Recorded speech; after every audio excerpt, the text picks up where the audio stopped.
Hey there, brothers and sisters. Welcome back. It's always great to have you join us again.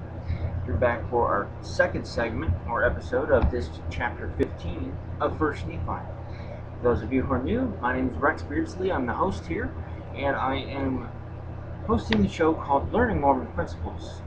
This is the show where we read from the Book of Mormon, which is another testament of Jesus Christ, and is a book which gives us an additional understanding of who Jesus Christ is and who we are in relation to Him.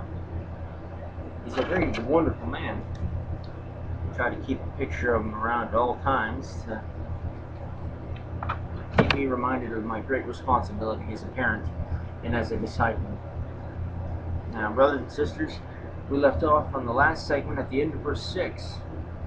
And that verse was reading that after Nephi sucked up his emotional loss from seeing that his seed far down the road were going to be ultimately and utterly destroyed, he kind of just sucked it up and walked in amongst his brother Laman and Lemuel and a few other people.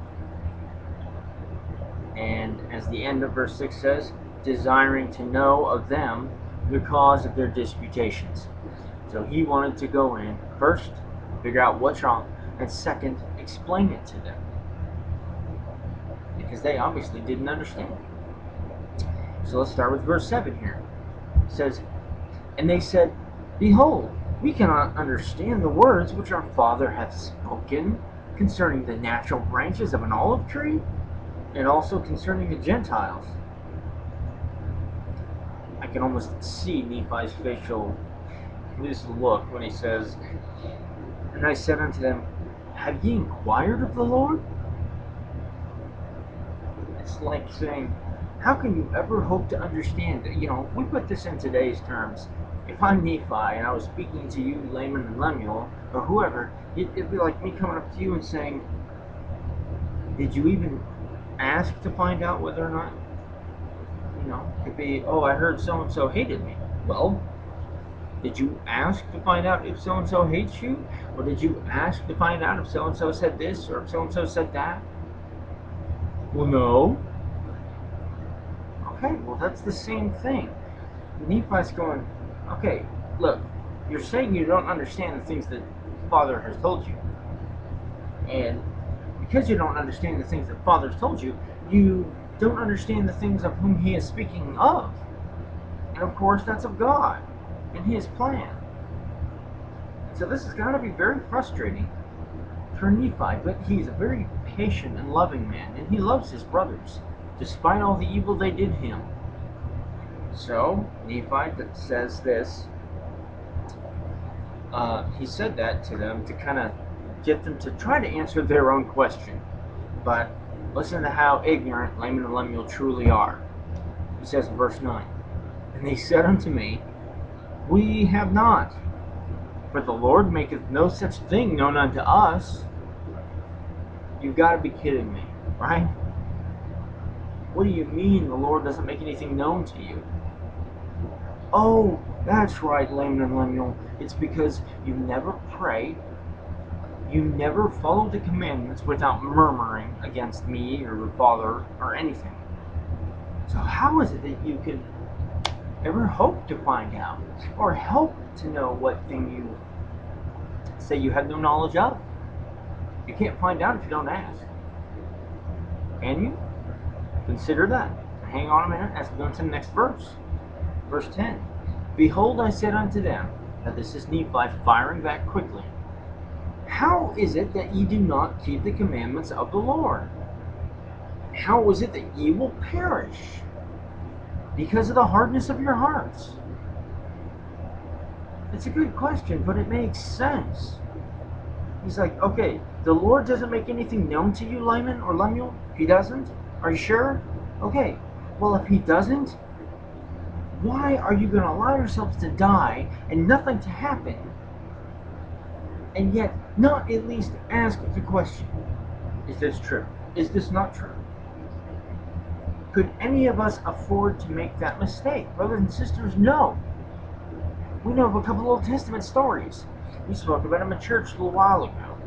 Now, I'm certain most of the audience watching this was not in that classroom that I taught, but if anybody remembers biblical stories, let's remember the story about Moses and how the serpents were sent amongst them.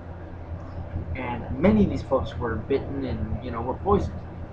And the Lord gave Moses simple instructions to give the children of Israel. Have them look upon thy staff, and they will be healed. Simple enough. Sadly, as the record indicates from the Bible, many of these folks simply would not because of how simple it sounded. They were, it's like, what? Just look at the staff and we'll be healed? You gotta be kidding me. So I gotta put Laman and Lemuel into that category. They just are so ignorant that they feel their ignorance is a superiority complex against somebody who worships an unseen being. It's really sad, really, truly it is. Now, and then Nephi continues, listen to this, he says, do ye not remember the things which the Lord hath said?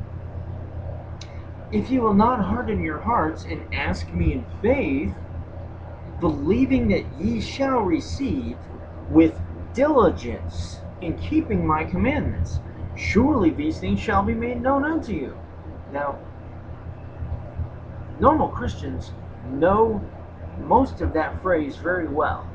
I'm going to read off again the phrase that most Christians do know. And that comes right out of verse 11. So I encourage you to underline these.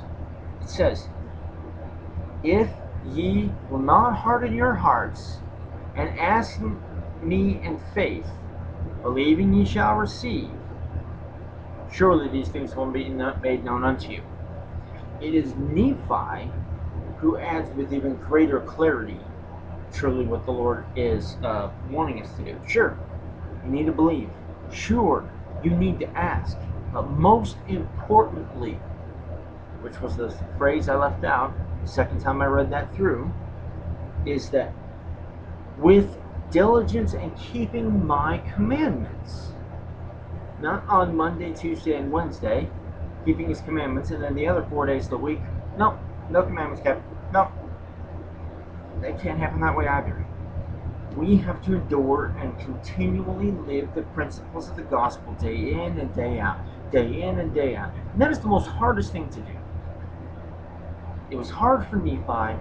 It's hard for many people here, but it's so simple of an understanding that it just completely muddles Laman and Lemuel.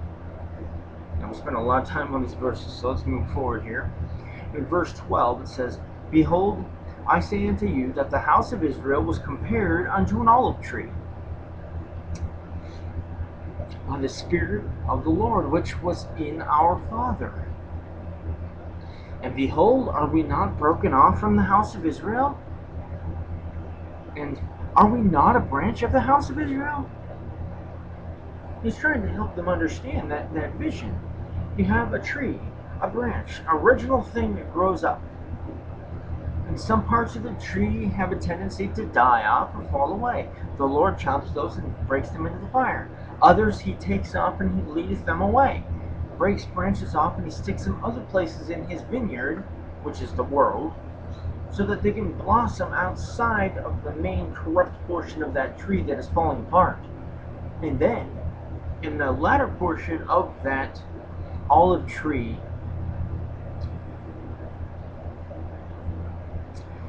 is when you get the Gentiles that were brought onto the fold through the scriptures, and they mingle in with those branches that were thrown out across through the world, the vineyard of the Lord.